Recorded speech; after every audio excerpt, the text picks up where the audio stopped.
Pero estas son cuestiones que ya habíamos visto. Vamos a reiterar entonces los procedimientos de mayor, menor y mínima cuantía. La principal diferencia entre los dos últimos y el primero, como les decía, que mientras mayor sea la cuantía, más complejo es el procedimiento en cuanto al número de etapas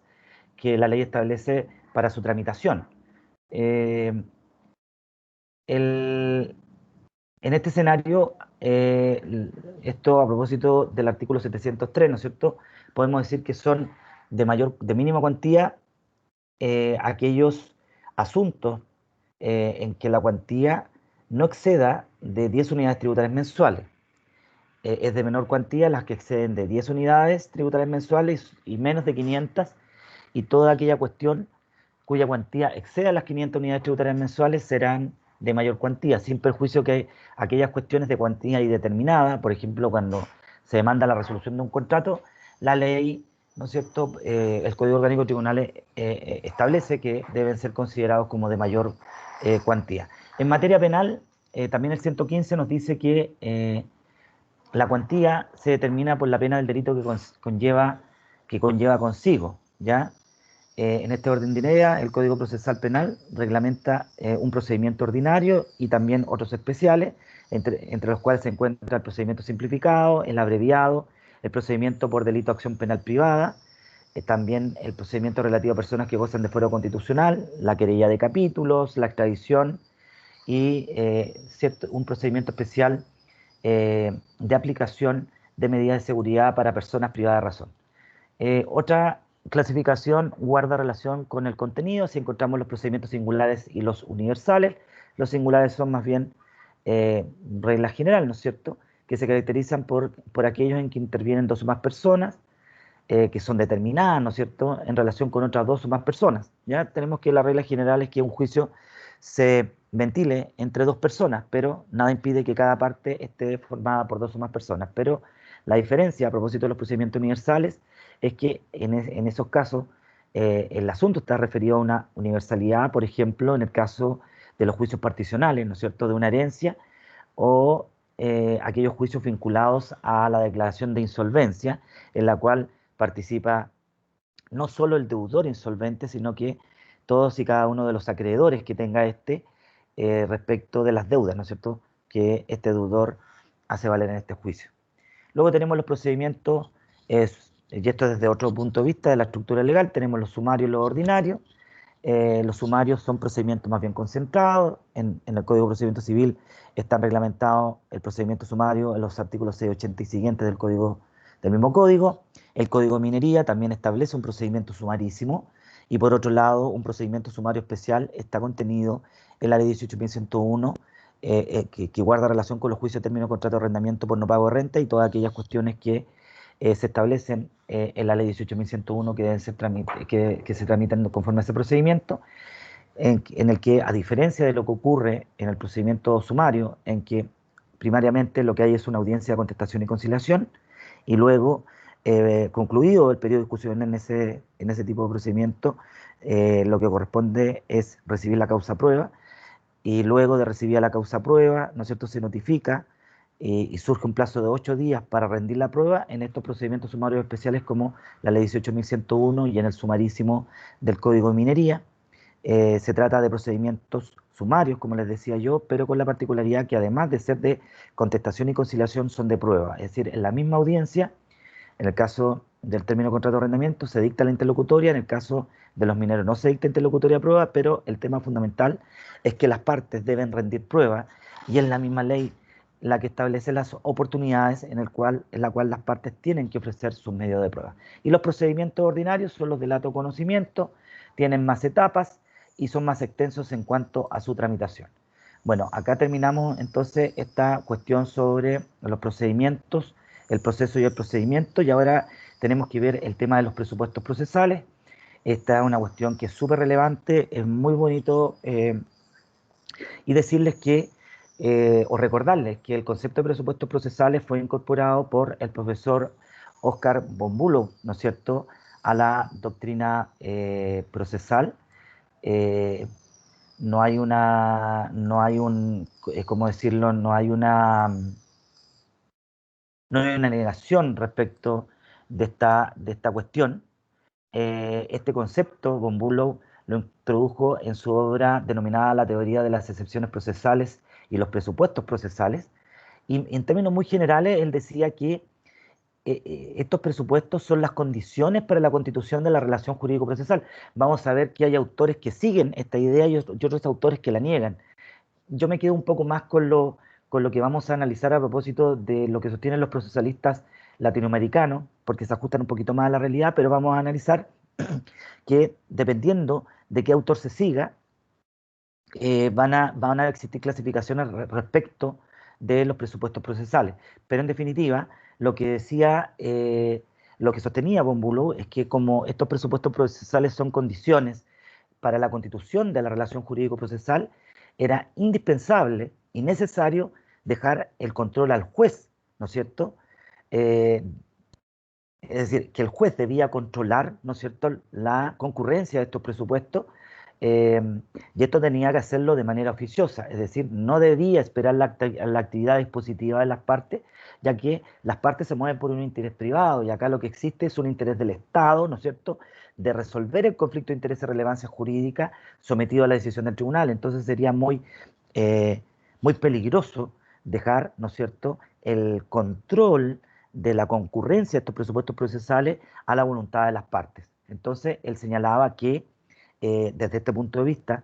la concurrencia de los presupuestos procesales debía ser analizada de oficio por el juez in limine litis, es decir, al inicio del proceso, luego de presentada la demanda, tenía que hacer este examen, ¿no es cierto?, al caso concreto para ver si, en definitiva, se cumplían o no con estos presupuestos que él determinaba que eran condiciones para la constitución de la relación jurídico-procesal. Eh, Esta idea posteriormente fue desarrollada por Adolf Watts, que dijimos que también era un continuador de las ideas de von Bülow, quien sostenía que cuando existía la violación de un derecho por el cual se exige la realización de la voluntad concreta de la ley, ello solo se puede llevar a cabo a través del proceso, el que es un derecho que por sí mismo es autónomo, distinto del derecho del actor que tiende a la prestación del obligado. ¿Ya? Y en este sentido, Chiovenda sostenía que la acción es un derecho potestativo o facultativo autónomo, distinto del derecho subjetivo de carácter material, ya que no pone ninguna obligación. Es decir, la acción era un poder jurídico frente al adversario, cuyo efecto es la verificación de la condición para la actuación concreta de la voluntad de la ley. Eh, Desde este punto de vista, y volviendo un poquito al concepto de acción, desde el punto de vista procesal, la acción da inicio al proceso, ya que pone en movimiento la actividad jurisdiccional y la misma tiene su origen en un derecho subjetivo, que guarda relación con la relación jurídico-material, es decir, la relación existente entre dos personas, entre dos o más personas determinadas, ello en relación a una norma jurídica determinada, que es lo que se denominaba el interés jurídico sustantivo. Juan le pega a Pedro y le causa daños, ¿ya? Y de acuerdo a las normas del artículo, de los artículos 2314 y siguientes del Código Civil, ¿no es cierto?, todo hecho ilícito, es decir, toda acción o omisión, ¿no es cierto?, que provoca un daño a la persona propiedad de otro, debe ser indemnizada. Entonces, por eso estamos hablando que en definitiva, si bien la acción da inicio al proceso, ella como concepto también se vincula al derecho sustantivo desde el prisma que ella nace, ¿no es cierto?, o guarda relación con una relación jurídica anterior, una relación jurídica entre personas determinadas, y ello vinculado a una norma jurídica que es la que la consagra, ¿no es cierto?, que es la que le otorga, ¿no es cierto?, a quien se encuentra en la condición de ejercerla para poder poner en movimiento la actividad jurisdiccional. En cambio, la relación jurídico-procesal, desde este prisma, ¿no es cierto?, es una cuestión distinta, ¿no es cierto? Porque la relación jurídico-procesal no tiene como partida esta relación jurídico-material, sino que se va a integrar, a desarrollar y a extinguir dentro del proceso. Es decir, es de carácter netamente procesal, ¿ya? A tal grado que sin la existencia del proceso, sin la existencia de la acción, no puede existir el proceso, pero el proceso, ¿no es cierto?, contiene esta acción, pero también contiene la relación jurídico-procesal y sus presupuestos, ¿ya? Es decir, el proceso En definitiva, se inicia con el ejercicio de la acción y luego lo que se desarrolla o deviene en su interior es la relación jurídico-procesal como los presupuestos de la misma, que son su contenido. Hay parte de la doctrina, como les decía yo, que siguiendo la teoría de Oscar von Bülow,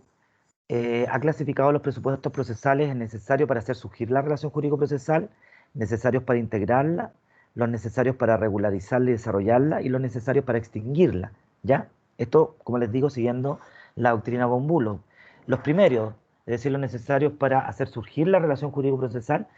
vamos a encontrar la demanda, la competencia jurisdiccional, la legitimación al proceso de las partes, ya sea activa o pasiva. Ustedes saben que para poder intentar una acción a lo menos hay que tener un interés actual, ¿no es cierto? Eh, no eventual. Y la pasiva, lógicamente, esta legitimación de un sujeto para ser efectivamente emplazado a juicio, ya que si estima de que no lo es, puede oponer, lógicamente, la excepción de falta de legitimación pasiva. También tiene que tener una personalidad desde el punto de vista jurídico. Eh, También tiene que, estos presupuestos necesarios se refieren al procedimiento mismo, al ritualismo sobre esta demanda. Y en cuanto a esto último, ello va a guardar relación, entre otras cosas, con la carga que tiene el demandante de señalar, por ejemplo, domicilio del demandado o de exhibir, en ciertos casos, eh, ciertos instrumentos que acrediten su representación, aquella que invoca en el juicio. También indicar, en ciertos casos, el nombre, apellido y dirección de los testigos que presenciaron el hecho, etcétera, ¿ya? Como también una cuestión que es súper relevante es que se señale un domicilio ad litem para los efectos de recibir las notificaciones a tal punto, que el artículo 49 del Código de Procedimiento Civil lo impone como una carga para todo litigante, ya que si no lo hace, se puede solicitar por su contradictor que las resoluciones que deban notificársele por cédula se le hagan por el Estado diario. Así lo dice el 49, dice, para los efectos de del artículo anterior, es decir, de las notificaciones por cédula, todo litigante deberá, en su primera gestión judicial, designar un domicilio conocido dentro de los límites urbanos del tribunal en que funcione, perdón, los límites urbanos del lugar en que funcione el tribunal respectivo. Y esta designación se considerará subsistente mientras no se haga otra, no haga otra la parte interesada, aun cuando de hecho cambie su morada, ¿ya? Entonces, desde ese punto de vista, incluso el señalamiento ad litem del domicilio se estima como necesario para hacer surgir la relación jurídico-procesal, ya que el demandado, es decir, el demandante tiene que señalar un domicilio para los efectos de que pueda tener noticia de ciertas resoluciones que el tribunal ordene su notificación de otra forma que no sea el estado diario y también del contradictor, es decir, del demandado, en el sentido de que también se le puede hacer saber la existencia de un juicio a través de la notificación de la demanda y es por ello también que el artículo 5.4 lo señala como requisito fundamental al indicar en su numeral segundo, tercero, perdón, cuando indica que la demanda debe contener el nombre, domicilio, profesión u oficio del demandado. Recuerden que las tres primeras menciones son de tal importancia que si no van contenidas en la demanda, de acuerdo al artículo 256 del Código de Enjuiciamiento, el juez de oficio puede no darle curso, ¿ya? Entonces, si usted lo ven desde este prisma, que el mismo Código de Procedimiento Civil dice, por un lado, que el domicilio ad litem es una carga, ¿no es cierto?, de todo litigante, que por otro lado el demandante tiene como carga el señalamiento del domicilio del demandado. Entonces vemos que es la misma ley, ¿no es cierto?, la que va señalando cuál es la ritualidad que tiene que contener la demanda y desde este escenario y conforme a estos autores, ellos serían presupuestos necesarios para hacer surgir la relación jurídica procesal, ¿ya? Además, ellos indican que debe haber una adecuada narración en la demanda de los hechos. Dijimos que la pretensión debía ser fundada, ¿no es cierto? Y el fundamento no debía ir tanto apegado a la norma jurídica que según el demandante es la que debe aplicar el juez, ya que en ese caso, recuerden el principio iuria novit curia, el juez conoce el derecho, sino es lo que se exige, ¿no es cierto?, de esta declaración de voluntad fundada, que es la pretensión, es que se exponga, ¿no es cierto?, los hechos que le sirven de fundamento. Esta exposición, lógicamente, tiene que ser sucinta, pero tiene que ser clara y precisa, ¿ya? Y también recordar que las pretensiones reclamadas deben ser coincidentes con los hechos en los cuales se funda la misma, ¿ya? Y ello con la finalidad exclusiva de evitar que el demandado oponga, antes de contestar la demanda, una excepción que recibe el nombre de ineptitud del nivel, lo que significa el nivel oscuro, ¿ya? Que está contemplada en el artículo 303. También puede ocurrir que si en la exposición se dan a conocer ciertas cuestiones que podrían afectar que se conforme la relación jurídico-procesal, también podrían verse afectados ya al momento inicial, ¿no es cierto? Eh, que no concurrirían estos presupuestos necesarios para la existencia. Porque si existe otro juicio pendiente, el demandado perfectamente puede poner la excepción de independencia. O, por ejemplo, que se demande al demandado en Antofagasta cuando tiene su domicilio en Santiago. Entonces ahí promueve la excepción de incompetencia. También puede ocurrir que ya se haya dictado una sentencia sobre la misma parte, la misma materia que se encuentre ejecutoriada, y en ese caso el demandado podrá poner la excepción de litispendencia, o también el caso en que la acción intentada se encuentre prescrita y ocurre, y es muy habitual que los demandados aleguen esa excepción. Entonces, en definitiva, en cuanto a lo que acabamos de decir, lo que hace el 254, como indicamos, es señalar los requisitos que debe cumplir la demanda, y es el propio legislador, ¿no es cierto?, el que frente a niveles formalmente ineptos otorga al demandado, ¿no es cierto?, el derecho para que dentro del término de emplazamiento oponga una más de las excepciones que establece el artículo 303. Incluso, como ya les indiqué, el artículo 256 faculta al juez para de oficio no dar curso a la demanda que no cumple con los tres primeros requisitos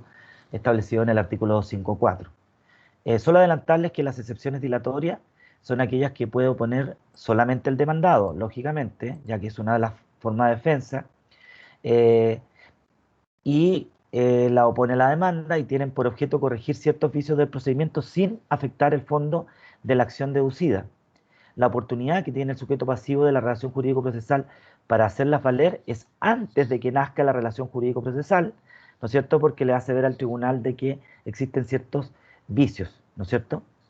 Y ello, lógicamente, invocando infracciones a este procedimiento que eh, importen una corrección del procedimiento no atacando el fondo de la acción deducida. Ya dijimos que el artículo 303, en su numeral sexto, nos permite definir qué es lo que son las acciones dilatorias y perentorias, ya que el número 6 dice en general, son excepciones dilatorias las que se refieren a la corrección del procedimiento sin afectar el fondo de la acción deducida. Es decir, las que afectan el fondo de la acción deducida no son dilatorias, sino que son de carácter perentorias, ¿ya? Pero conforme al artículo 309, ese tipo de excepciones tienen que ir en el escrito de contestación de la demanda, ¿ya? Luego, siguiendo este análisis, estos autores hablan de los presupuestos procesales necesarios para integrar la relación jurídico-procesal. Son actuaciones complementarias y consecuentes para la admisión de la demanda, como son el emplazamiento válido, ¿no es cierto?, del demandado, cierta actitud o actuación del demandado frente a la demanda, ya sea allanándose a esta, total o parcialmente, contestándola, pero solicitando su rechazo total o parcial, o poniendo excepciones de fondo, lógicamente, como dijimos, vinculadas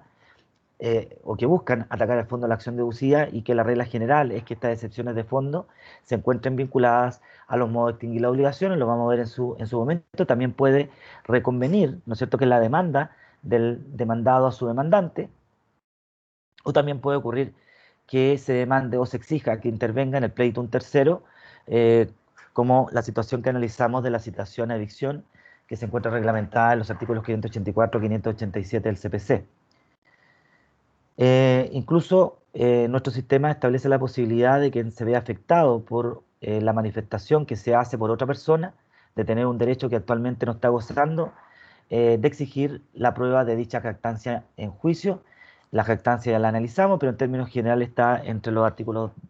269 a 272, en el cual lo que se permite, ¿no es cierto?, a la persona afectada por la jactancia de otro es solicitar al tribunal que se le obligue a ese jactancioso a deducir una demanda sobre el derecho del cual se jacta, bajo percibimiento que, si no lo hace,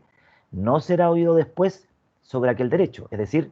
que después el jactancioso no podrá demandar el cumplimiento forzado del derecho que según él le corresponde.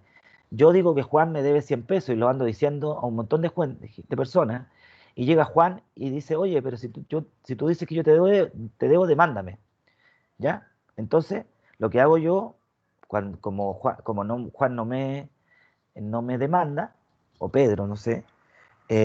yo presento esta demanda de jactancia y le digo, venga a juicio, ¿ya? Y demándeme. Y si no lo hace, después no va a poder pedir el cumplimiento forzado de esa obligación. ¿Cuándo se entiende que hay jactancia? Eh, cuando, cuando ocurre lo siguiente, hay una manifestación de esta jactancia por escrito, ¿no es cierto? Que llega una persona y en una declaración pública dice que Juanito le debe 100 millones de pesos. O también puede ser realizada esta jactancia en viva voz delante de dos personas hábiles para prestar testimonio en juicio. Y conforme a lo que ya dijimos, la jactancia se tramita conforme a las reglas del procedimiento sumario. Ya chiquillos, 15:45, vamos a hacer un break de 10 minutos para que se hagan un café y seguimos. Gracias.